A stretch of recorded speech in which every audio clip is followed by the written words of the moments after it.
नमस्कार, मी आशिष मगर. स्वागत आहे तुमचं एटीएम गुरु या यूट्यूब चॅनलवर. बघा, चीन आज जगातला सर्वात शक्तिशाली देश आहे असं म्हटलं तरी वावगं ठरणार नाही.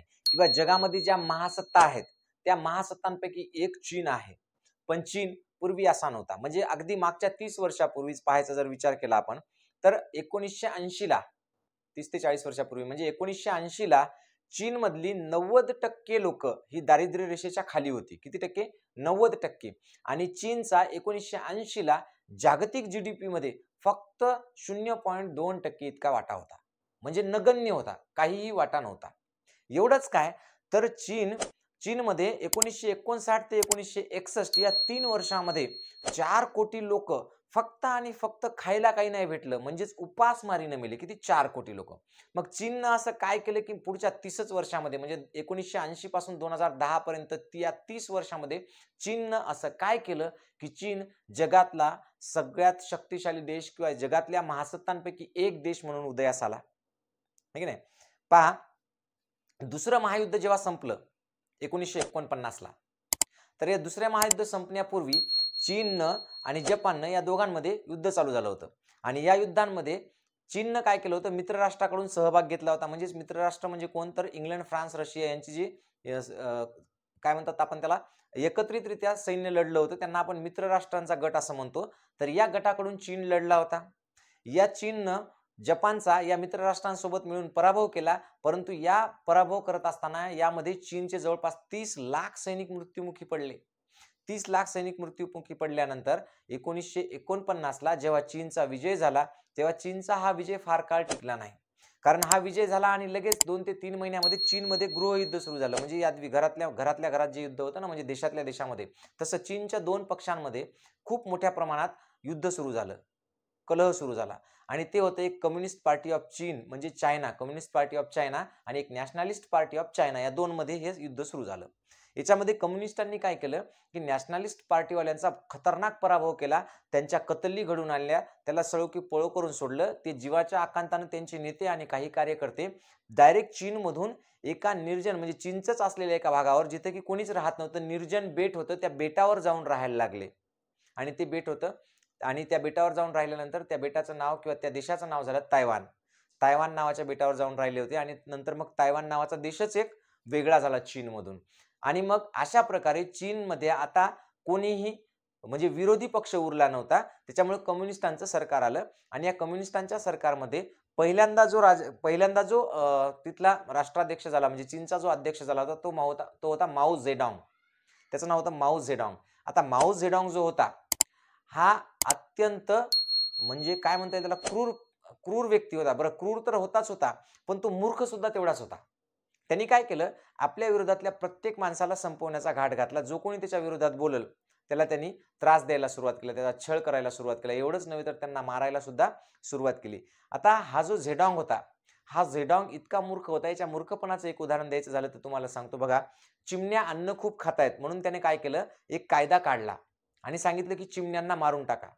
मग लोकांनी जेव्हा चिमण्यांना मारायला सुरुवात केली, बऱ्याच चिमण्या मेल्यानंतर लोकांच्या असं लक्षात आलं की चिमण्या मेल्यामुळे काय झालं? किड्यांची संख्या खूप जास्त वाढली आणि हे किडे आता पूर्ण पीक खाऊन टाकायला लागलेत. किडे जर कमी करायचे असतील तर चिमण्यांशिवाय पर्याय नाही. म्हणून मग परत पुन्हा चिमण्याचं संवर्धन करायची पाळी आली. पण त्याच्यामध्ये भरपूर दिवस गेले आणि मग त्याच्यामध्ये अन्नाचा तुटवडा चीनमध्ये निर्माण व्हायला लागला. त्याचबरोबर यांनी काय केलं? कारखानदारी किंवा उद्योगाच्या बाबतीमध्ये असं धोरण स्वीकारलं की कोणताही मोठा कारखाना देशामध्ये नाही झाला पाहिजे. कारखाना करण्यापेक्षा प्रत्येक व्यक्तीच्या घरातच वस्तूचं उत्पादन झालं पाहिजे. म्हणून त्यांनी घरगुती उत्पादनावर जास्त भर दिला. पण त्याच्यामधून क्वालिटी चांगली निघाली नाही, तेवढ्या चांगल्या प्रतीचा माल निघाला नाही, त्याला चांगल्या प्रतीचं मार्केट मिळालं नाही, बाजारपेठ मिळाली नाही आणि लोक मग पुन्हा आणखी जास्त गरिबीत जायला लागले. त्याचबरोबर यांनी काय केलं? काही तरुणांना हाताशी धरून एक चळवळच उभारली होती की जे कोणी त्या माओ झेडॉंगच्या विरोधात बोलल त्याला मारहाण करायची किंवा त्याला त्रास द्यायचा किंवा त्याचा छळ करायचा किंवा त्याला डायरेक्ट मारून टाकायचं, अशा पद्धतीनं. आणि मग ही चळवळ इतकी भयानक वाढली की कोणीही झेडॉंगच्या विरोधात बोलायला तयार नव्हतं आणि याचे निर्णय वरच्यावर असे चुकतच गेले. आणि हे चुकत गेल्यामुळे काय झालं की चीन 1970च्या नंतर तर इतका दरिद्री देश झाला, इतका भिकारी देश झाला की चीनमध्ये खायला सुद्धा काही उरलं नव्हतं. इतकी बेकार कंडिशन या चीनमध्ये झाली होती. फक्त त्या कालावधीमध्ये याच्या काळात एक फक्त गोष्ट चांगली झाली की यांनी स्त्री शिक्षणाला किंवा म्हणजे स्त्रियांच्या स्थितीला खूप जास्त महत्त्व दिलं, त्याच्यामुळे स्त्री शिक्षणात बऱ्यापैकी हा देश पुढारला गेला किंवा स्त्रियांचं शिक्षण आता सुरू झालं होतं. एवढं सगळं असताना त्याच्या विरोधामध्ये एक जी व्यक्ती होती, त्याचं नाव होतं डेंग शाओलिंग. तर यांनी काय केलं, की यांनी त्याचा विरोध करण्याचा प्रयत्न केला, पण त्याला अटक करून जेलमध्ये टाकण्यात आलं. पण दुर्दैवाने काय झालं, म्हणजे चीनच्या सुदैवाने आणि माओ झेडॉंगच्या दुर्दैवाने काय झालं, 1976ला माओ झेडॉंगचा मृत्यू झाला. मृत्यू झाल्यानंतर हा जो जेलमध्ये होता, तर तो जेलमध्ये असलेला डेंग शाओपिंग हा जेलमधून बाहेर आल्यानंतर चीनची सत्ता त्याच्याकडे आली. कारण लोकांनी त्याला सपोर्ट केला. चीनची हाल पाहून, चीनची परिस्थिती पाहून लोकांना असं वाटायचं की हा चीनला याच्यातून बाहेर काढू शकतो. आणि जसा तो 1976ला जेलमधून बाहेर आला, तशी त्याच्या हातामध्ये सत्ता आली आणि चीनचा कायापालट व्हायला सुरुवात झाली.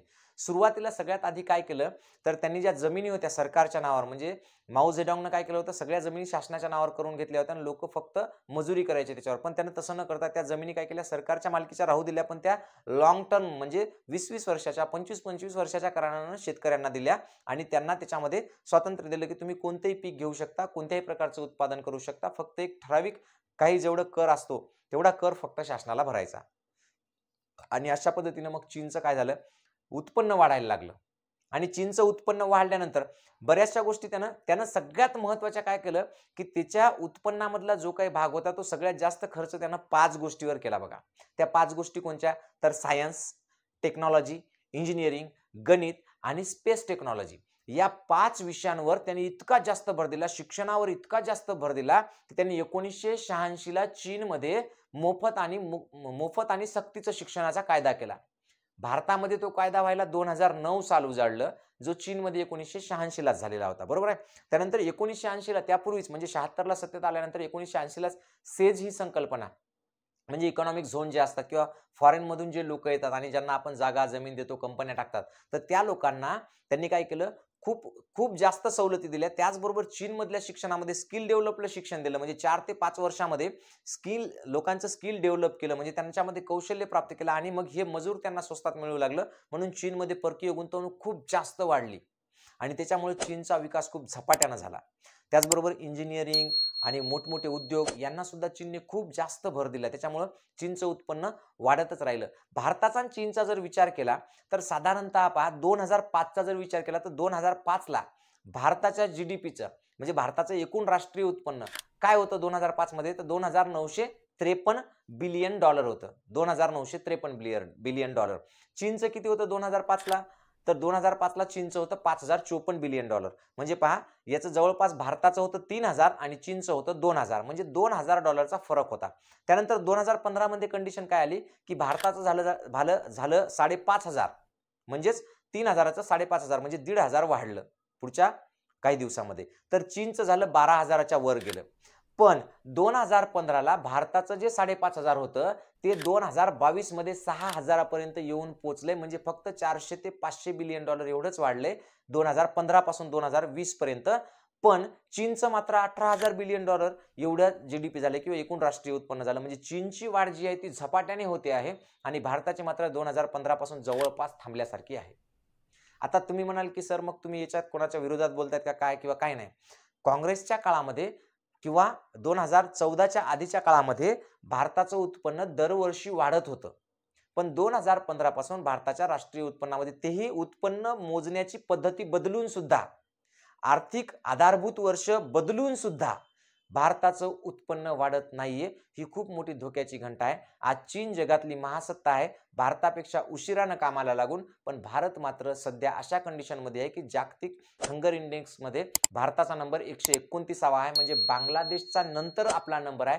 आपल्या आधी नेपाळ सारखा देश, जे की ज्या देशातले लोक भारतात येऊन काम करतात, तो देश सुद्धा आपल्या समोर आहे. आपल्यापेक्षा चांगली परिस्थिती आहे त्याची. इतकी खतरनाक परिस्थिती भारताची आहे. म्हणून भारतानं सुद्धा चीनकडून काहीतरी शिकावं, आहे की नाही. चीनला नुसते डोळे दाखवून फायदा नाही, तर त्यांच्याकडे डोळे लावून पाहणं खूप गरजेचं आहे की त्यांनी काय काय बदल केले, काय काय नाही. आपल्या इकडे चीननी एवढे शिक्षणामध्ये बदल केले, ज्या 5 गोष्टींना महत्त्व दिलं त्या 5 गोष्टी आपल्या निघून गेल्यात. आपण सध्या देव, धर्म, देऊळ, मंदिर, मस्जिद, हिंदू, मुस्लिम, शीख, ईसाई, जाती, धर्म, पंथ आणि राजकारण याच्यातच गुरफटून पडलेलो आहोत. सायन्सच्या बाबतीत आपलं काहीच नाही. आपण त्या महाराज लोकांच्या नादाला लागतो. स्वतः आपल्या देशाचे पंतप्रधान वेगवेगळ्या महाराजांच्या पाया पडायला जातात, वेगवेगळ्या ठिकाणी जातात. म्हणजे सायन्स ही गोष्ट किती महत्वाची आहे ते चीननं दाखवून दिले. 30 वर्षामध्ये चीन सारखा देश जर आर्थिक महासत्ता होऊ शकतो तर भारत का नाही? बघा, चीनच्या शिक्षणावर चीन काय करतंय, दरवर्षी 4 ते 4.5% खर्च करते आपल्या एकूण जीडीपीच्या. म्हणजे आता समजा त्यांची 18 ते 20 हजार बिलियन डॉलरची जर जीडीपी असेल तर त्याच्यातले 4% खर्च काय करते ती? शिक्षणावर करते. भारताची आणि चीनची लोकसंख्या सारखीच आहे. सध्या भारताची लोकसंख्या जास्त आहे, म्हणजे भारतापेक्षा कमी लोकसंख्या असून चीन 20 बिलियन डॉलरच्या 4% खर्च करतो आणि भारत 6 बिलियन डॉलरच्या म्हणजे त्याच्या 4 पट कमी असलेल्या पैशामध्ये सुद्धा 2.9% खर्च करतो. म्हणजे भारताचा शिक्षणावर खर्च किती कमी आहे हे आपण पाहिलेलंच आहे. जर भारताचा शिक्षणावरचा खर्च वाढला नाही, ही परिस्थिती बदलली नाही, तर भारत लवकरच गरीब राष्ट्रांच्या पंक्तीमध्ये सगळ्यात खालून असेल. हे नव्यानं सांगायची गरज नाही. म्हणून भारतानं चीनला डोळे दाखवण्यापेक्षा चीनकडे डोळे लावून चांगलं पाहावं आणि त्यांच्याकडून ह्या सगळ्या गोष्टी शिकाव्यात आणि भारतामध्ये सायन्स, टेक्नॉलॉजी, इंजिनिअरिंग, मॅथमॅटिक्स आणि स्पेस टेक्नॉलॉजी यांसारख्या विषयावर जास्तीत जास्त भर देऊन इथल्या लोकांना, इथल्या कामगारांना, इथल्या तरुणांना जास्तीत जास्त स्किल बेस्ड शिक्षण द्यावं. कारण भारतामध्ये स्किलची कमतरता खूप आहे. आज भारतात अफाट लोकसंख्या आहे, पण स्किलफुल लोक नाहीत. म्हणजे ज्यांच्याकडे कौशल्य आहे असे लोक बिलकुल भारतात नाहीत. 99% लोक इथले अनस्किल्ड आहेत, ज्यांच्याकडे कोणतेही कौशल्य नाही. सगळ्या बेकाराच्या फळ्या आहेत आणि त्यातही बेकारीच्या फळ्या तर आहेत, पण त्यांच्याकडे कोणतेही स्किल सुद्धा नाही. अशा प्रकारची परिस्थिती सध्या भारताची आहे. यातून लवकर भारतानं बोध घ्यावा. माझा व्हिडिओ तुम्हाला आवडला असेल, याच्यामध्ये तुमच्या माहितीचं किंवा ज्ञानाचं काही जर तुम्हाला वाटत असेल तर नक्कीच याला लाईक करा, शेअर करा आणि जास्तीत जास्त लोकांपर्यंत पोहोचवा. धन्यवाद.